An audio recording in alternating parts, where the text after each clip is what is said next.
Tara, samahan natin si Inang Mukbang para magluto ang pinakbet. Like, share, and subscribe for more videos bago tayo mag-umpisa.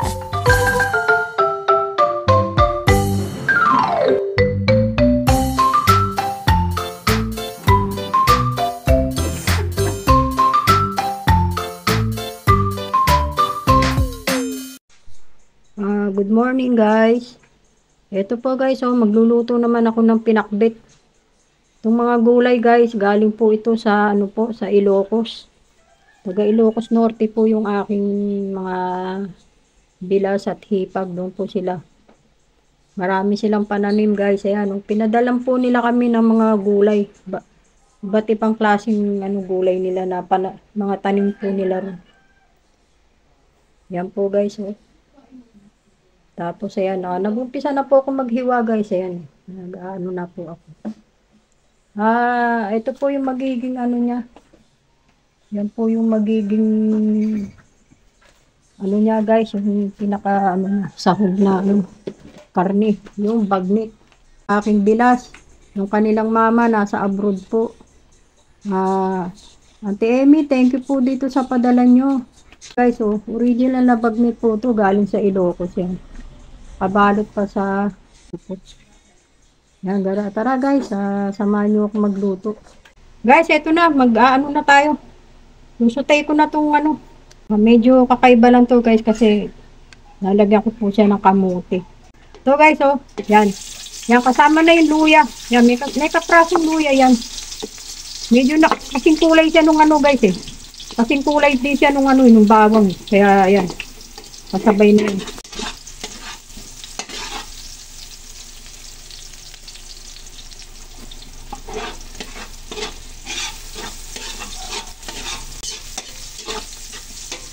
Yan guys, natin medyo mag-brown ng konti. Pwede rin naman po ito kahit hindi na igisa, pero since na medyo nabibigyan ako para mas masarap, igisa po natin ng konti para medyo malinamnan yung kanyang yan guys, yung pinaglutuan ko talyasi. Ang daming gulay guys ilang bahay po yung aking nabibigyan. Tapos isunod na rin natin yung guys, yung yan, sunod na rin natin yung sibuyas. Konting lang nilagay ko guys, konting mantika. Medyo kasi marami yung guys, kaya ginisa ko na lang. Tapos pwede na natin ilagay itong kamatis.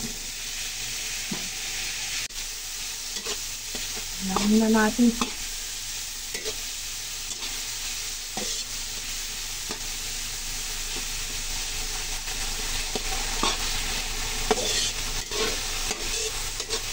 Yan natin konti guys para masarap. Guys, ito lalagyan ko siya ng bagong isda, boneless puso.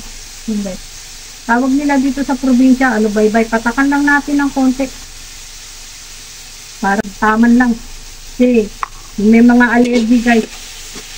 Pag medyo siya, medyo matabang, baka patis na lang po ilagay ko. Tapos ilalagay na po natin yung yung kanyang gulay. Ilalagay na po natin. Medyo marami po. Kaya yan. Marami tong gulay eh. Kaya po eh. Gumamit ako ng talyasi. Guys, baka dagdagan ko pa ng konting baybay. Sabi ni Kuya Nito eh.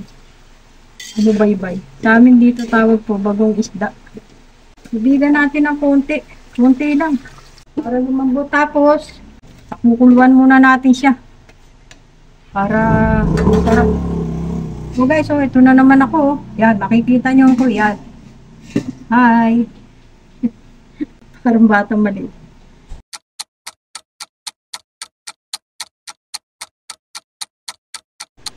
Back to you guys. Guys, eto na po siya Medyo sigurong tubigan natin ng konti. Kasi marami siya guys eh.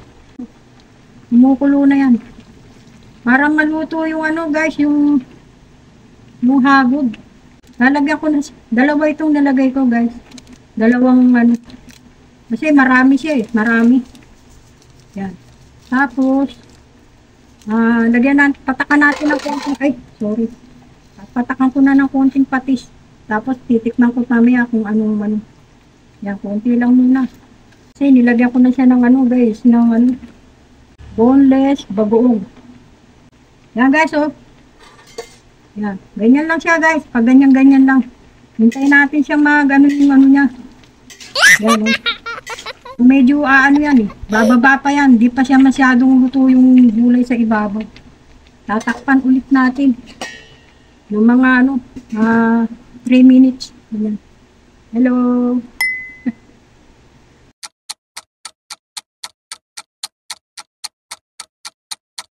Ito guys, oh, nakasombrero ako.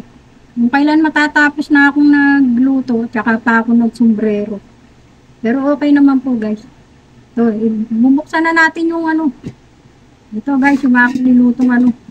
Tingnan natin kung okay na po yung ano niya guys, yung alat, yung ano, tsaka dadagdagan ko pa ng konting bagoong titikman ko kung ano, kung hindi na. Kaya kapatis na lang po. So, ito po. Yan. Yan guys, ang ganda ng kulay. Ang ganda ng kulay guys, yan. Ganyan lang po yan. Hindi na dapat haluin ng haluin kasi maano po siya guys. Lalambot na, malambot na yan. Doon sa ibabaw guys, nilalagay ko na to. Itong ano, masarap na bagnet. Pero teka muna guys, titikman muna natin yung ano. Baka ano pa, yung kailangan pa ng konting dagdag ng alat. Okay. Ito guys, oh, dadagdagan ko pa siya nito. Yan. Tapos, dagdagan rin natin ng konting patis. Habang sinisamin po yung nilagay ko dyan, guys. Yan, guys, ang sarap, oh. Ano, guys, ang sarap. Yan, oh. Yan po yan, guys. Yan. Ayusin natin. Tapos, guys, ayan, sa ibabaw, ilalagay ko na po itong pinali niya, ito. Yung lechon na, ano, galing sa Ilocos. Yan yung bagnet, guys, yan. Lalagay na lang natin siya sa ibabaw. Yan ang pinaka-toppings niya guys. Oh. Yan. Bagnik yun nasa ibabaw guys. Ang daming sahog. Sa atin dyan guys. Yung mga bata na yung yan. So guys, tatakpan ulit natin siya. Ang beses ko na lang siyang tatakpan. Okay na yan guys. Yan, takpan ulit natin. Hello. Yan guys oh. Kung kailan patapos na akong nagluto at saka ako nag-hairnet. Pin-hairnet ko guys, ano lang po. Yung parang ginupit ko na teddy bear. Ayoko kasi mag-hairnet guys eh. Parang ano, parang mas maganda to yan. Pwede na rin tuwalya. Yan po guys. Tara, tingnan natin po guys kung ano. Anong time kung ano. Pero dati ko na po niluluto. Na mayroon siyang kamote. Siyempre, nang gusto ko yung kamote guys. Yan ang dali lang po guys. Silipin natin. Ayan siya guys. Oh. Ayan. Siya. Ayan yung pag-plate guys. Nalagay ko lang po sa ibabaw yung pag-plate. Kasi yung bagnet guys, luto na yan. Pwede rin natin ilalim ng konti. Pwede natin konti. Ayan guys. Sarap niyan. Yan, yung bagnet, lahat ng gulay. Binili ko lang po dyan guys, yung kamote. Yung kamote. Kasi gusto ko po nung may kamote. Ayan na naman ako. Wala na ako kumagawa guys eh.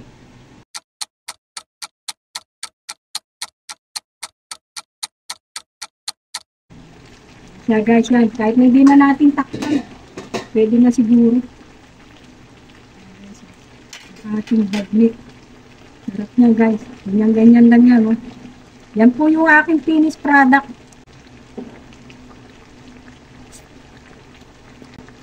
Okay na. Okay na po. Yung ano niya, yung alat, yung